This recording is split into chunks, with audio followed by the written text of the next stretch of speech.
Something a little bit different today, folks. We've come to probably one of the most iconic feeder fishing venues in the UK, Southfields Reservoir, just outside Doncaster. And guess what we're not going to do? Fish a feeder. I've been set a little challenge to just set up a pole today. I've never done it here before. Not a lot of people fish it here, so I'm really intrigued as to what's going to happen. Let's give it a whirl.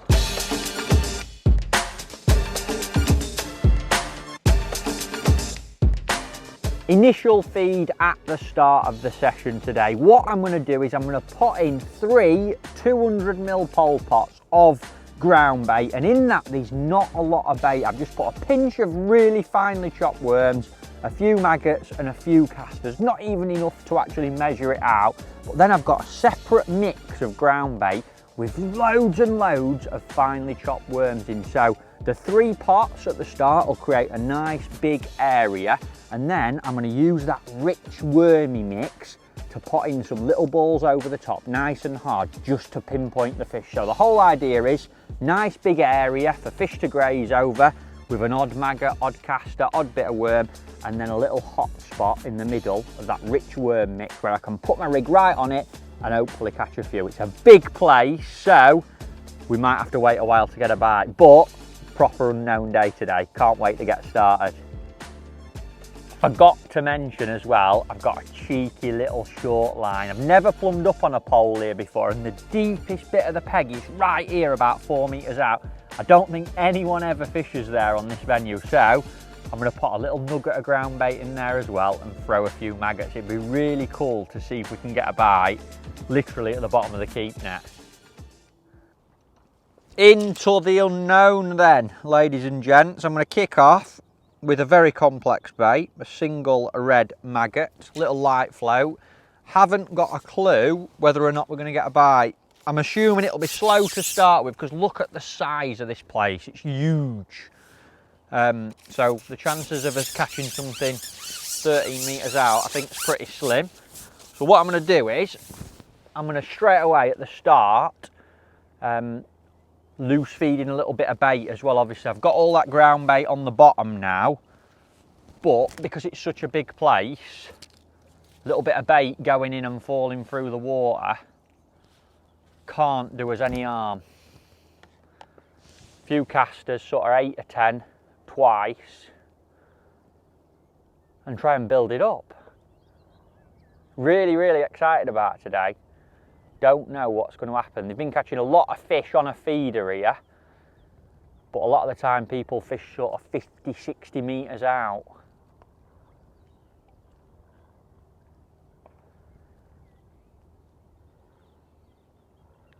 No bites so far.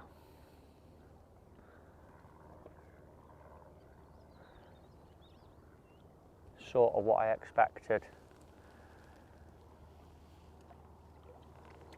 Cameraman's looking at me as if to say, are we going to actually catch anything already? I don't know, mister. You dragged me all the way to Southfield to fish a pole and you could have caught one a chuck on a feeder. That's what's going through his mind at the minute.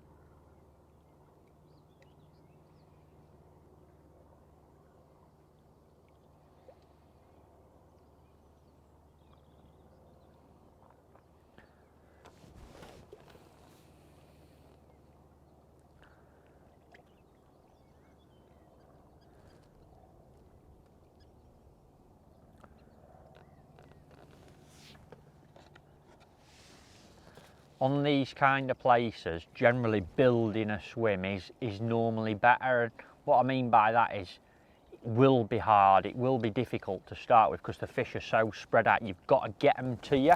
So loose feeding some bait, making a little bit of noise, having something falling through the water is really effective.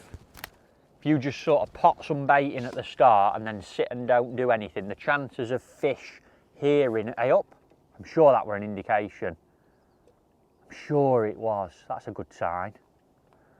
The chances of fish coming in to just static bait on the bottom is very slim. So by putting in little balls of this rich mix and loose feeding bait, hopefully we will draw something in. And I'd love to catch something on this close line. It's the deepest bit of the whole reservoir I've ever been on, literally 4 metres out, so you'd think something had lived there. That looked like an indication, come on.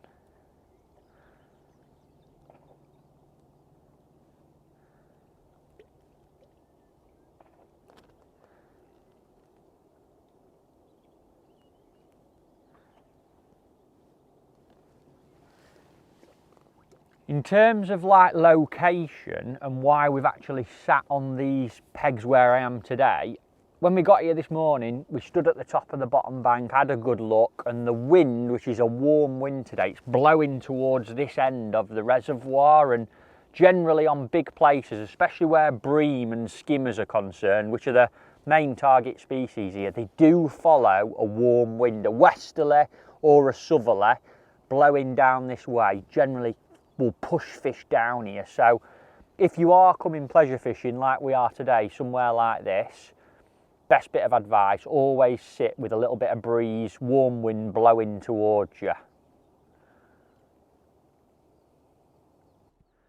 Hey, we've got one! That didn't take too long. Oh, he's a good one. Look at the size of him! Come on, the Southfields pole fishing! Hey, look at that, all that reservoir, and we've got one 13 metres out. Took about half an hour, but just shows that little bit of feeding, light rig, dropping through water. He's a good one, and he's a proper bream. I thought it'd be like roach and skimmers to start with, but he's not. He's a great big slimy brasm. Hey. Wow! Tell you what, it makes you wonder, doesn't it, when you sat here fishing on this place, chucking all that way out there. I wonder how many of these are sat this side of your feeder. Look at that, what a fish. What's that, cameraman, £3? Only £1? You're joking me, aren't you? Wow. Cheers, Mr. Bream. Have a few more of them today.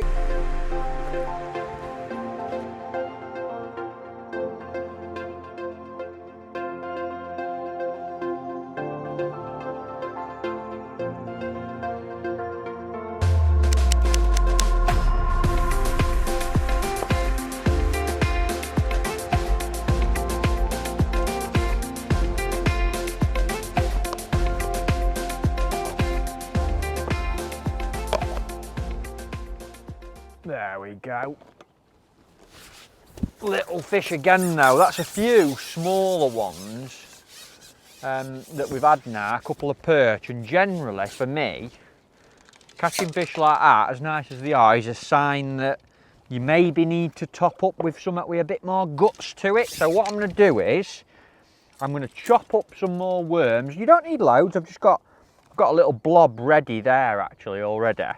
And I'm going to chop them up nice and fine, but a fresh chop, and actually chopping worms just before you feed them, it stops them going stale and stagnant. It releases all the juices and acids, and by chopping up worms fresh as you go along and adding them to that ground bait, I've got a little working bowl here, bit of ground bait, and I'm going to keep putting some fresh worms in it, make some little balls, start topping up with them, and hopefully we'll get another run of them better fish that we had after that initial feed. That's the theory anyway. Chop them super fine. It only takes a couple of minutes as well. If you're pleasure fishing, you don't mind putting the pole down and doing it. There we go. Little blob of worms. I've just got an handful of ground bait in there, and if I mix that up now, it'll make a lovely sloppy mess that's full of blood and acids and thousands of tiny little pieces of worms like that. And I reckon if we start topping up, just putting an odd one of them in, we'll bring back them bigger fish, pinpoint them. Let's do it.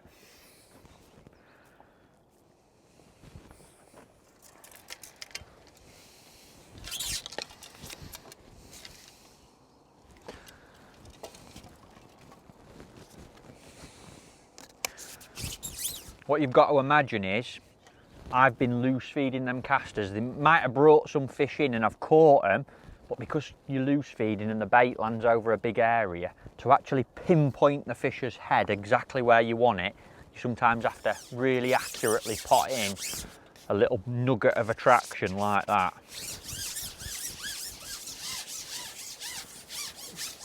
And I'm actually fishing today with the pole in between my legs, so for extra accuracy, when I actually pot these little worm-rich balls in, I'm going to put the pole exactly where it'll be when I'm fishing and just concentrate and make sure I put it in exactly that right place. A little bit like feeder fishing, you've got a little tiny blob and I'm going to aim to put my hook bait right next to it.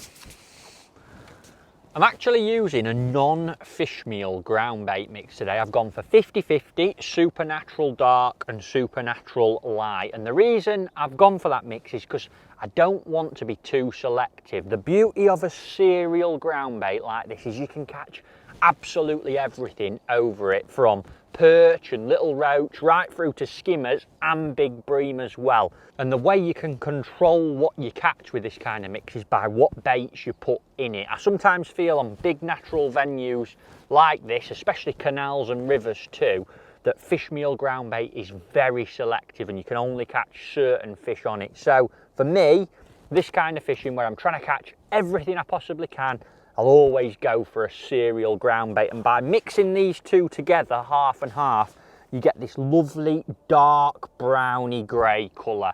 And the nice thing about this mix is it's super versatile. I've put plenty of water in there, mixed it well in advance this morning, and as you saw, I actually potted this in loose. So by adding plenty of water, you can pot it in loose, it'll all sink to the bottom and create a nice bed on the bottom. But if it was really windy today, or if I were fishing somewhere deeper, with this same ground bait, you can squeeze it, 2 or 3 squeezes, and you get a rock hard, heavy ball as well. So, super versatile, you can do loads with it. The nice thing about what I've done today is I've got 2 different mixers in different bowls. The first one is what I've cupped in, and that's got hardly any bait in it. Few maggots, few casters, and a little bit of worm. And by potting that in loose, I get a nice bed on the bottom and a nice big area it'll spread out. But then the sticky mix that I've got loads of worms in, I can pot that over the top. So I've got this big area with not a lot of food, and then this little sticky wet mix that I've put loads of chopped worms in is the little cherry on the cake, where I can put my rig, fish come in, big area to gather plenty of fish, and then a little hot spot right in the middle, and it's working an absolute treat. So, what's actually in these ground baits that make them so good? First thing, sweet biscuit and really good quality breadcrumbs. They make up the base of a really good silverfish ground bait, and fresh ingredients. Nothing in these is old, stale or cheap. We spent a long time researching and getting the right suppliers of fresh quality ingredients, and on top of that are the little extras. We've got some high impact sweeteners that react in the water, and fish like bream, skimmers and roach love a sweet smelling bait. I personally think that's one of the biggest attractors of them species of fish. And the other thing that's a vital ingredient in these ground baits are salt. I don't know what it is about salty ground baits, but wherever I fish all over the world, a salty ground bait mix is great for silverfish. I think it's got something to do with changing the pH around your bait, and on a big venue like Southfield where we are today, or a big deep canal or river, if your ground bait's changing the water around it, it's a lot more attractive to fish. There's a lot more chance of you grabbing their attention and pulling them into your peg. These mixers have been a long time in testing. You've probably seen us out on the bank across a wide range of venues. A lot of the Mainline match testing teams had a big influence on these, but they're finally ready to rock and roll, and you can go and enjoy catching some fish on them for yourself.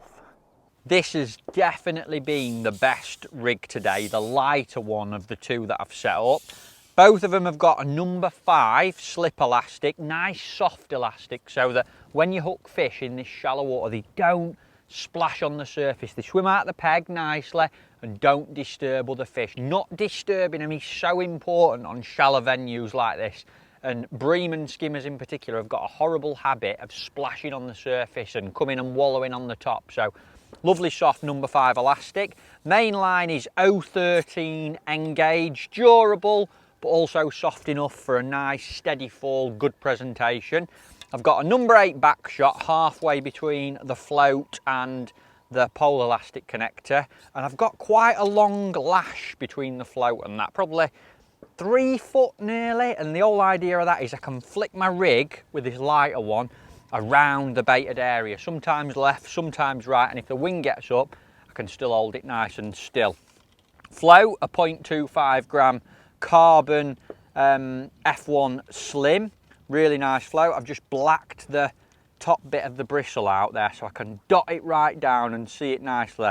You'll be amazed how finicky the bites are from these fish, and I've gone for that carbon stem float because the shotting pattern that I've got is sort of a tapered, strung out pattern. So about 2 foot from the hook I've got the first few number 11s, and they get further and further apart as you get towards the hook length knot, probably 5 inches apart the last couple there. And the whole idea of that is this bit sinks fast and then slower, slower, slower, so fish can see that last bit dropping in.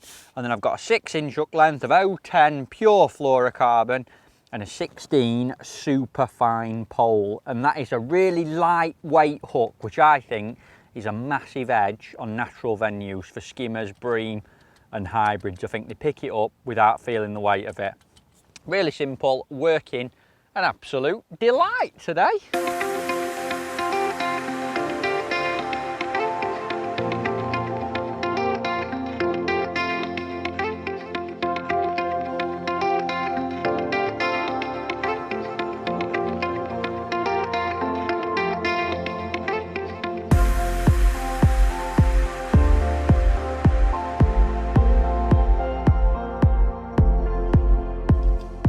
As we said at the start, we have fed a cheeky little short line. I've never fished this close in on this particular venue. I mean, you look at the size of it and you think, how the hell are you going to catch a fish there, somewhere like this? But it's been flicking a few maggots and casters there and potting an odd little ball of the worm mush. So I'm going to have a little drop in just here and see what we actually catch. I know years ago, before there were even really any skimmers and bream in this venue, we used to catch some big eels in this little deep channel at the back of the rocks. Don't know if they're still here. It'd be really cool to see if we get a bite here. It'd be really cool if we do get a bite here. Oh, look at that. Oh my lord, it's a big roach. That's the first roach we've had today. Look at him. Say a big roach, about 8 ounces, something like that. Look at that. First chuck on the short line. See if we get any more of them. They're lovely fish. Don't ever catch any of them on a feeder really here. Single maggot, 16 super fine. See if we can get a few more bites. The thing that made me want to have a go at fishing close in is on any matches and big events that they have here, a lot of the anglers throw the bait in at the end of the competition, so fish must be used to coming in and feeding close in. And I just wondered if maybe we catch an odd big bream or something like that now that time's cracking on and it's getting a bit later in the day. They're out at 13 metres, so why wouldn't they come in closer? Oh, little indication then. There's some fish there. There's definitely some fish there.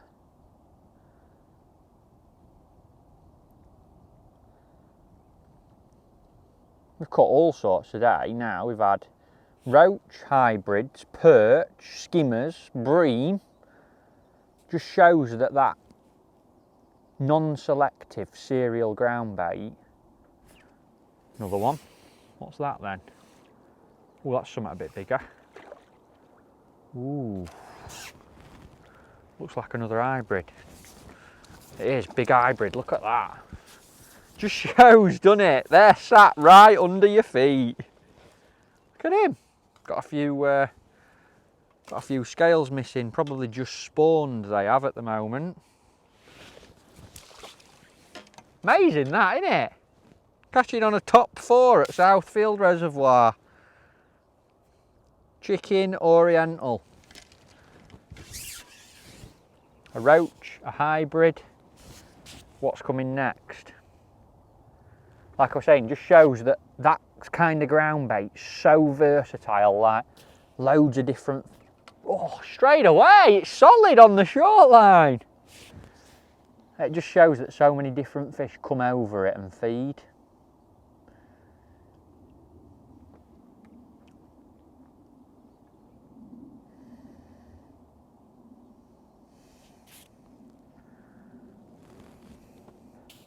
Getting giddy now, throwing casts in. Got a little 0.3 of a gram pinger on. Oh! Imagine if we caught one of them big old eels.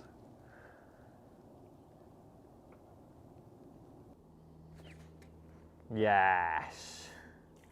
What's that? Whoa, I think it's a big hybrid. They're really cool fish. Interesting how we've caught a couple of big hybrids close in there. I wonder why that is. I wonder if they just like it at the back of them rocks. Look at them for fish. Have a look at this one, gang. They're like the ones that you get in Ireland. Look at them.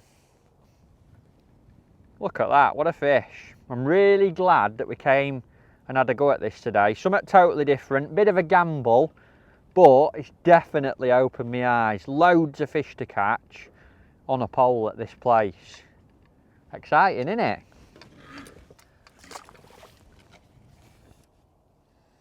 Well, if that catch doesn't tell you that gonna a different venue or somewhere that you do normally go, but doing something different, fishing the pole at Southfield here today, nothing will. What an amazing day, probably. 45, 50 pounder fish, roach, hybrid, skimmers, bream, a few perch as well. What an amazing day's fishing.